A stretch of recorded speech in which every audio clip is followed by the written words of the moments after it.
Thought of Billal, আপনারা Facebook ইউটিউবে thought of বিল্লালের অনেক ভিডিও দেখেছেন। এই থট অফ বিল্লাল হয়তোবা খুব একটা নিম্ন জায়গা থেকে উঠে এসেছে। প্রথম থেকে সে হোটেল রেস্টুরেন্টে চাকরি করছে, তারপর তার অনেক ভিডিও মিলিয়ন মিলিয়ন ভিউ এসেছে এবং সে ভালো মানেরই কন্টেন্ট তৈরি করছে এবং অনেক কন্টেন্ট ক্রিয়েটার তাকে ফলো করছে এবং সে প্রথম দিকে অনেক ভালো মানের কন্টেন্ট করছে।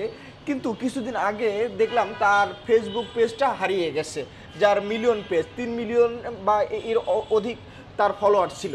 তারপর হারিয়ে যাওয়ার পর তাকে কিছুদিন দেখলাম যে সে কিছুটা বিমর্ষ বিমর্ষ থাকার পরে তারপর হঠাৎ করে তার একটা বই নিয়ে ব্যাপক সমালোচনার সৃষ্টি করে, যে বইটার দাম 1000 টাকা। বিভিন্ন কন্টেন্ট ক্রিয়েটার এটা নিয়ে বিভিন্নভাবে সমালোচনা করে এবং সে দেখা যায় যে একটা সময় সে আম পাতাও বিক্রি করছে এবং সে বলে যে এই আম পাতা বিক্রি করেও যদি কেউ 1 লাখ টাকা ইনকাম করে, 1 মিলিয়ন ভিউ ইনকাম করে, 10 মিলিয়ন ভিউ ইনকাম করে, তাহলে আমার এই পাতা বিক্রি করলেও সমস্যা কী।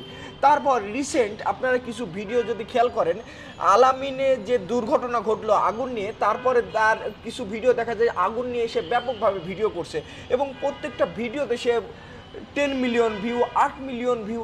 আমার তার মানসিক সুস্থতা নিয়ে আমার আসলেই প্রশ্ন জাগে, সে কি আসলেই মানসিক সুস্থ? সে একটা কন্টেন্ট তৈরি করছে, তার কন্টেন্টে কি আসলেই কোনো কোয়ালিটি আছে 10 মিলিয়ন ভিউয়ের মতো? কিন্তু তার কিছু ফ্যান ফলোয়ার আছে সেজন্য দেখে। তার মানে এই নয় যে প্রতিনিয়ত তার প্রত্যেকটা কন্টেন্ট 10 মিলিয়ন ভিউ আসবে।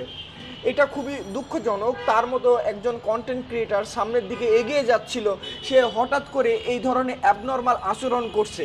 এবং আপনারা এটা কিভাবে দেখছেন অবশ্যই আমার কমেন্টস বক্সে জানাবেন।